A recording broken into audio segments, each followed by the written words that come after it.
Disney Star Wars The Acolyte has been out a week now, and we've got some more numbers. And the mainstream media is trying to make it sound like, hey, this is a good thing. This is a good show. Look at those viewership numbers.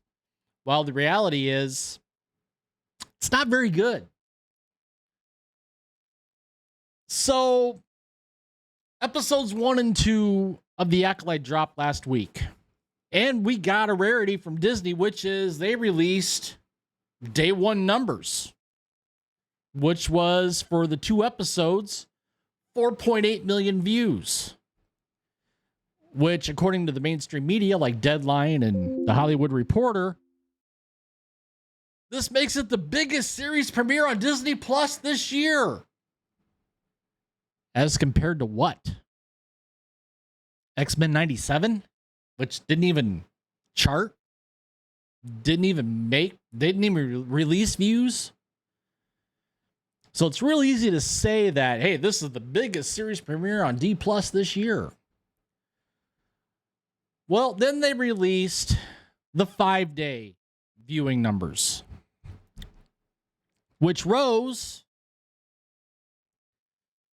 to 11.1 million views over 5 days, which, when you compare it to last year's Ahsoka, it fell short. It fell short by nearly 3 million views. Remember, Ahsoka did 14 million views in its first 5 days last year.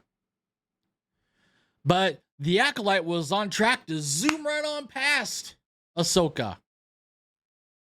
Really? It was? Could have fooled me. So yes, both Deadline, The Hollywood Reporter, which both, by the way, are owned by Penske Media, are reporting essentially the same thing.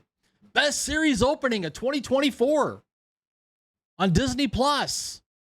Yay! When the reality is, and this is from Cosmic Book News, Matt McGloin, the reality is it underperformed. It underperformed Ahsoka. I think it even underperformed Percy Jackson, which was released last December on Disney Plus.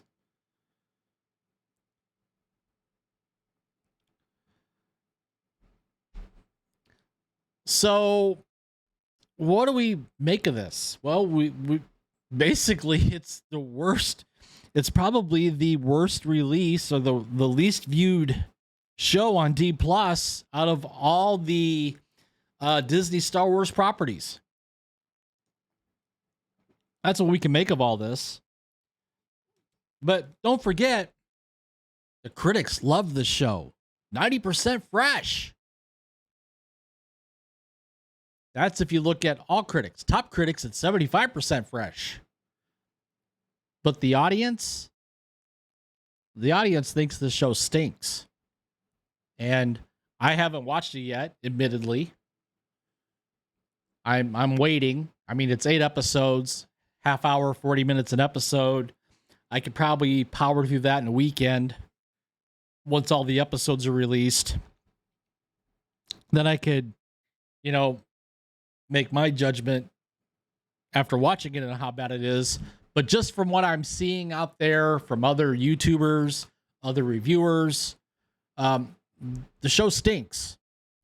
And the first 2 episodes are supposed to be the best episodes of the bunch. We haven't gotten to episode 3 yet, which I think releases tonight, I think. I think it's released on Tuesdays, maybe Wednesdays. But there you have it. The Acolyte.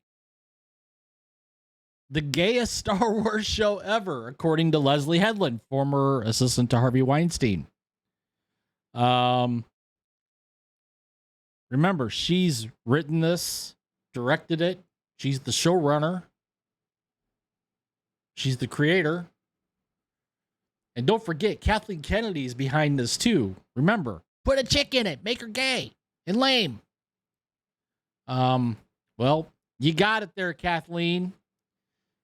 And you got a big, well, for lack of a better term, a big turd is what you got. People don't like this show unless they're a shill critic. So what do you guys think of the news coming out of the viewing numbers and how dismal they are? What do you guys think? Comment down below. While you're at it, please take the time to smash that like button. Subscribe to the channel if you haven't already. Hit that notification bell. Share this video out there with your friends and family. And with that, I will see you guys later.